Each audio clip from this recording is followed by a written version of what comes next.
문재인 대통령께 대통령직의 의미와 무게를 생각해 달라고 당부드리고 싶습니다. 북한 정권이 또다시 한반도 안보 정세를 경랑성으로 밀어넣고 있습니다.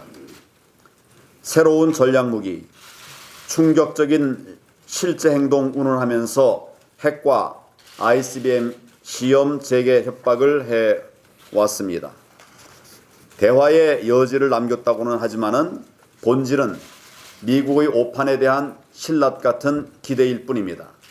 남북 관계는 언급조차 없었습니다.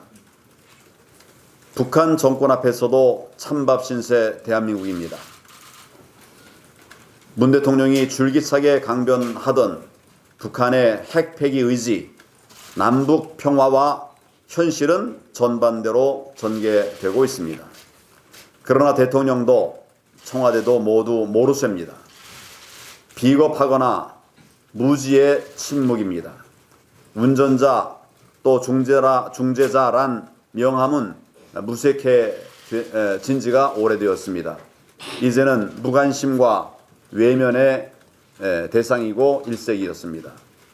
이 정권에게 북한의 도발은 남 일인지 되묻고 싶습니다. 불안과 공포는 오로지 국민 몫이어야 하는 것입니까? 왜 북한 정권의 경고 한마디 제대로 못한 채 눈치만 봐야 하는 것인지 답답하기 짝이 없습니다. 새해 아침부터 들려온 경제 소식 역시 암울합니다. 지난해 수출액이 전년 대비 10.3% 줄었습니다.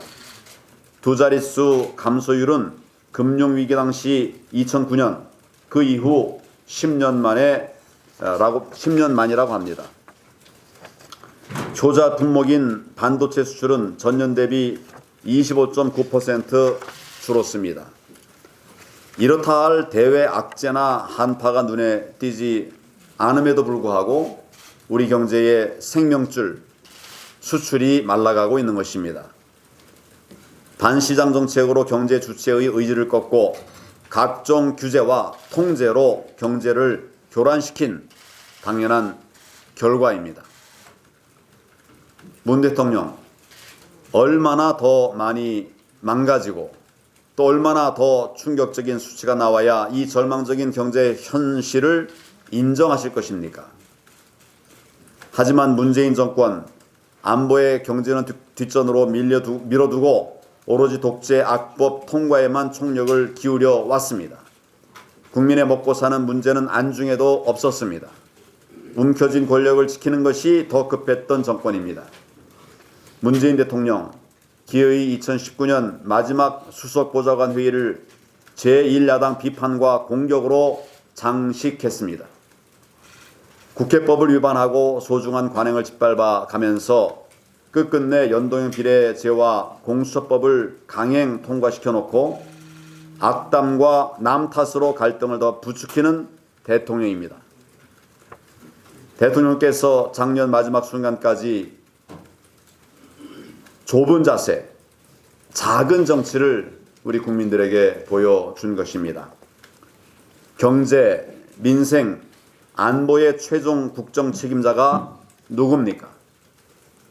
바로 문재인 대통령 본인입니다. 지금 누가 누굴 나무라는 것인지 참으로 황당합니다. 아직도 대통령직의 의미와 무게를 제대로 알지 못하고 있는 것 같습니다. 정치권 전반에 대한 국민의 피로와 냉소에 편승해서 정권 4년차에 열리는 총선을 야당 심판이라는 해괴한 프레임에 가두려는 얕은 수로 보일 뿐입니다.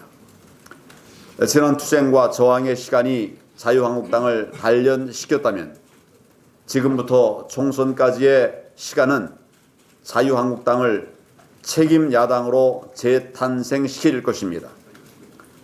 경제 파탄과 가중되는 안보 불안을 막고 대안과 대책을 제시해서 국민 삶을 저희 자유한국당이 책임지도록 하겠습니다. 정권 무능이 초래한 공백을 채우는 대한정당이 되도록 하겠습니다.